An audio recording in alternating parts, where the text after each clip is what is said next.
Good evening. Tonight, death row inmate Edmund Zagorski is granted a stay of execution. The U.S. Sixth Circuit Court of Appeals in Cincinnati says he has a right to present his latest appeal in their court. The 63-year-old has been on death row now for 34 years. His attorneys filed an appeal today stating Zagorski didn't get fair representation at the time of his trial in 1984. Let's get right to News Channel 5's Brandon Marshall, who is here now with the latest developments. Brandon. This is the next step. We have learned that the state will ask the United States Supreme Court to make a decision on whether to stop or move on with the execution. And that decision could take at least a day or two. Earlier today, I spoke with a deacon with the Diocese of Nashville who shared his opinion on the death penalty.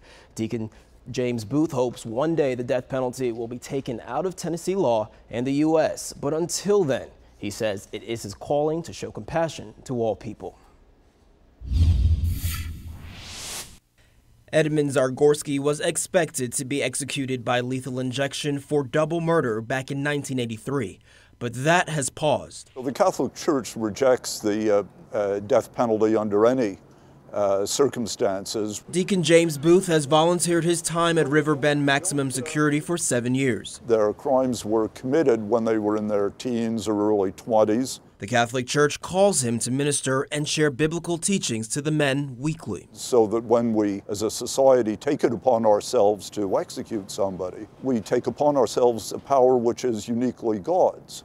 He finds the mood leading up to an execution difficult. These are people who live together in a 24/7 in very small communities, so they get to know each other well, so the passing or the execution of one is felt by all. Booth shows compassion when others focus on the heinous crimes, and he understands why, but says, we change over time. I mean, unless we're stuck in a time warp, we change, and they did too, except that the severity of their crime in a way brands them for life as the killer.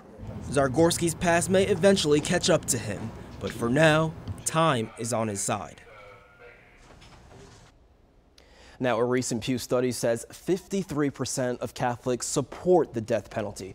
Booth says he understands that and he's not surprised, but it is still important to educate people about the Catholic teachings rather than the worldviews.